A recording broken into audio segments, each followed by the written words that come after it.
Asante kwa kuendelea kusalia nasi, na sasa ni habari za biashara na uchumi. Waziri wa Nchi Ofisi ya Rais, Mipango na Uwekezaji, Profesa Kitila Mkumbo amesema pamoja na uchumi wa nchi kukua kwa wastani wa 6% kwa mwaka, bado kasi ya kupungua kwa umasikini nchini ni ndogo. Tupate taarifa kamili. Aidha, umaskini nchini kwa kipindi cha miaka 10 iliyopita umepungua kwa 1% kutoka 26.1 hadi kufikia 25.1 iliyopo sasa.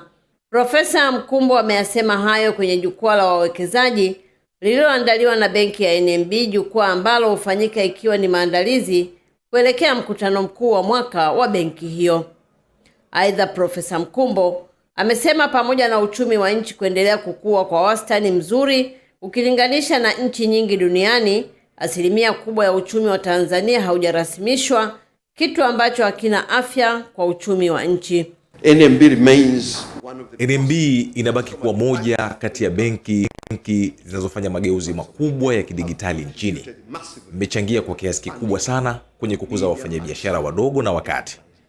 Tunatakiwa kufanya uchumi wetu kuwa rasmi, na hilo litawezekana pale tu watakapowezeshwa kimitaji, na mitaji hiyo ni kupitia mabenki. Kwa upande wao, benki ya NMB wamesema pamoja na changamoto mbalimbali za kiuchumi zinazoendelea kutokea duniani, sekta ya mabenki nchini imeendelea kuimarika.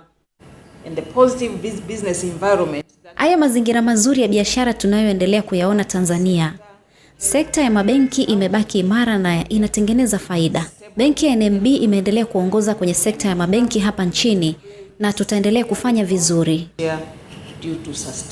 Kwa takwimu za serikali zilizopo, 80% ya Watanzania wapo kwenye umri chini ya miaka 50, huku 54.2% ya Watanzania wapo kwenye sekta ya kilimo. Kutoka Dar es Salaam, mimi ni Faraja Kihongole wa Channel 10. Wakala wa vipimo mkoa wa Pwani wameendesha operesheni maalum ya ukaguzi wa mazao yanayosafirishwa kutoka mashambani kuelekea sokoni kwa lengo la kubaini wafanyabiashara wanaofungasha mazao bila kuzingatia vipimo rasmi vilivyowekwa na wakala huo. Margaret Malisa ameandaa taarifa kamili. Operesheni hii ya usiku kucha imetekelezwa na maafisa wakala wa vipimo mkoani Pwani kwa lengo la kuhakikisha wakulima na wazalishaji hawanyonywi na walanguzi kupitia matumizi ya vipimo visivyo sahihi. Aidha, operesheni hii pia inalenga kuwezesha serikali kupata takwimu sahihi za uzalishaji wa biashara ya mazao nchini, kama anavyoeleza meneja wakala wa vipimo mkoani Pwani, Anderson Nelson. Tulipofanya operation kuanzia jana usiku mpaka sasa hivi asubuhi, tumeshabaini baadhi ya wasafirishaji kadhaa na wanazidisha uzito ule unaotakiwa wa kilo 100 na wengine wamefika mpaka kilo 150.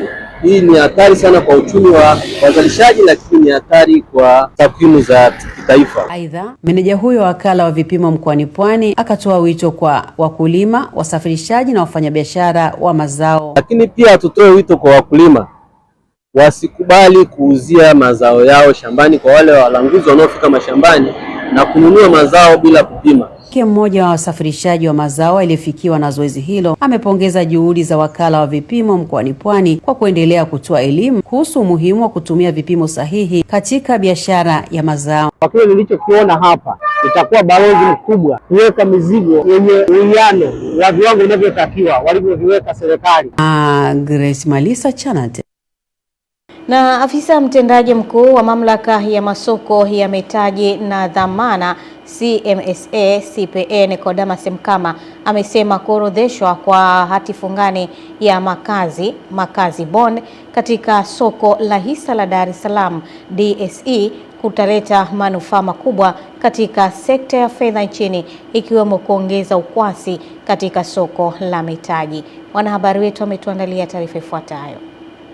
CPA Mkama ameyasema hayo jijini Dar es Salaam wakati wa hafla ya kuorodheshwa kwa hati fungani hiyo ambayo imefanikiwa kukusanya shilingi bilioni 33.8 ikilinganishwa na lengo la awali la kukusanya shilingi bilioni 5, ambapo mafanikio hayo ni sawa na 661.1% ya kiwango kilichotarajiwa. Mafanikio haya yanakuwa ni mafanikio makubwa kuliko mafanikio ambayo yamewahi kutokea katika masoko ya mitaji na hati fungani ambazo zimetolewa katika fedha za Kitanzania na kuorodheshwa katika soko la hisa.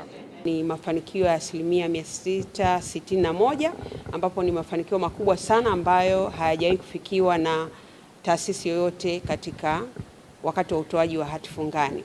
Imetufungua macho ya vitu vingi, imetufungua macho hata kujua potentiality ya soko la mitaji lililoko Tanzania, ni potential kiasi gani, lina ukubwa wa kiasi gani, na vile limetufungua macho ukubwa wetu First Housing. Esther Mtebe, Channel 10. Naam, asante Esther Mtebe kwa taarifa hiyo, na ndio mwisho wa habari za biashara na uchumi. Eden Bahati atakuwa hapa kutujuza kwa upande wa michezo na burudani.